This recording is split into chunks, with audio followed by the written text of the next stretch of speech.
എക്കാലത്തും വ്രതശുദ്ധിയോടെ സ്ത്രീകൾ അവതരിപ്പിച്ചു പോരുന്ന ഈ കലാരൂപം കേരളീയ സംസ്കാരത്തിന്റെ അവിഭാജ്യ ഘടകമാണ്.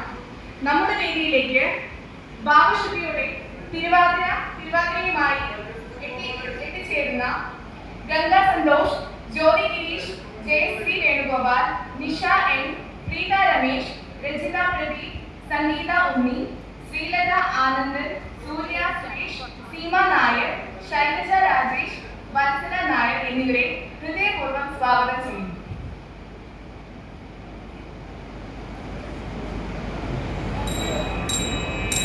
ഗണപതേ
കുറത്തി എങ്ങിനുഴഞ്ഞിതടി കുറത്തി ജീവിത്തിരുകിയ ജീവിത്തിരുമൂടി എങ്ങിനുഴഞ്ഞിതടി കുറത്തി എങ്ങിനുഴഞ്ഞിതടി കുറത്തി മുള്ളെല്ലാം കാട്ടിലൊരിഞ്ഞിക്കു പോയപ്പോൾ മുള്ളാരണിഞ്ഞിതടാ കുറവ മുള്ളാരണിഞ്ഞിതടാ കുറവ നെറ്റിക്കു തൊട്ടൊരു ചന്ദന പൊട്ടുറി എങ്ങനെ പോയതെടി കുറത്തി എങ്ങനെ പോയതെടി കുറത്തി വെയിലേറെ കൊണ്ടിട്ടും വഴിയേറെ ചെന്നിട്ടും എപ്പാലെ പോയനെടാ കുറവ എപ്പാലെ പോയനെടാ കുറവ മുക്കി കിടന്നൊരു മുക്കണി മുക്കുക്കി എങ്ങനെ പോയതെടി കുറത്തി എങ്ങനെ പോയതെടി കുറത്തി മൊന്തയിൽ വെള്ളം മുമ്പി കുളിച്ചപ്പോൾ മൊന്തയിൽ പോയനെടാ കുറവ മൊന്തയിൽ പോയനെടാ കുറവ കൈവെല്ലിരുന്നൊരു കനകവള മുക്ക് എങ്ങനെ പോയതെടി കുറത്തി എങ്ങനെ പോയതെടി കുറത്തി കാട്ടിൽ കറുമുറ്റി ചുറ്റി പിടിച്ചപ്പോൾ പൊട്ടിത്തെറിച്ചിനെടാ കുറവ പൊട്ടിത്തെറിച്ചിനെടാ കുറവ ഞാനിതൊന്നും അറിയായ മാറിക്കില്ല പഞ്ചവർണ്ണ കിളിയെ കുറത്തി പഞ്ചവർണ്ണ കിളിയെ കുറത്തി ഞാനിതൊന്നും അറിയായ മാറിക്കില്ല പഞ്ചവർണ്ണ കിളിയെ കുറത്തി പഞ്ചവർണ്ണ കിളിയെ കുറത്തി പഞ്ചവർണ്ണ കിളിയെ